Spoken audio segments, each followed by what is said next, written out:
Hero junior NTR, sensational director Prashanth Neel కలయికలో రూపుదిద్దుకుంటున్న భారీ యాక్షన్ ఎంటర్టైనర్ కోసం సినీ ప్రియులు ఎంతగానో ఎదురుచూస్తున్నారు.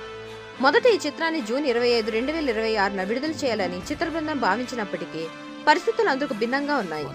సినిమా షూటింగ్ ఇంకా చాలా భాగం మిగిలి ఉండటంతో అనుకున్న సమయానికి సినిమాను సిద్ధం చేయడం సాధ్యం కాదని మేకర్స్ నిర్ణయించారు.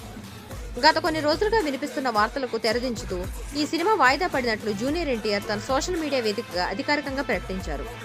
కొత్త షెడ్యూల్ ప్రకారం ఈ చిత్రం దాదాపు ఏడాది పాటు ఆలస్యం అంటే జూన్ 11, 2027న థియేటర్లోకి రానుంది.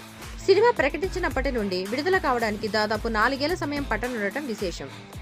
ఈ ఆలస్యం అభిమానులను కొంత నిరాశ గురి చేసినప్పటికీ నాణ్యత విషయంలో ఎక్కడా రాజీ పడకూడదని దర్శకుడు ప్రశాంత్ నీల్ భావిస్తున్నారు.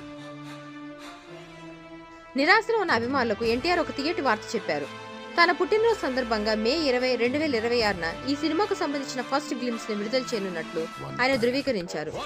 దీనితో పాటు విడుదల చేసిన అనౌన్స్మెంట్ పోస్టర్ ఇప్పుడు సోషల్ మీడియాలో సెన్సేషన్ క్రియేట్ చేస్తుంది. ఇందులో ఎన్టీఆర్ గుబురుగడ్డం, కండలు తిరిగిన శరీరం, పవర్ఫుల్ లుక్స్ తో ఒక యోధుడిలా కనిపిస్తున్నారు. ఈ పోస్టర్ చూస్తుంటే ప్రశాంత్ నీల్ మరో భారీ యాక్షన్ విజువల్ వండర్ ను సిద్ధం చేస్తున్నట్లు అర్థమవుతుంది. మైత్రి మూవీ మేకర్స్, ఎన్టీఆర్ ఆర్ట్ సంయుక్తంగా నిర్మిస్తున్న ఈ చిత్రంలో రుక్మిణి వసంత్ హీరోయిన్ గా నటిస్తోంది. కేజీఎఫ్ ఫేమ్ రవి బస్రూర్ సంగీతం అందిస్తున్నారు. ప్రస్తుతం ఈ ప్రాజెక్ట్ ను డ్రాగన్ అనే వర్కింగ్ టైటిల్ తో పిలుస్తున్నారు. ఈ సినిమాతో ఎన్టీఆర్ మరోసారి బాక్సాఫీస్ వద్ద సరికొత్త రికార్డులను సృష్టించడం ఖాయమని సినీ వర్గాలు అంచనా వేస్తున్నాయి.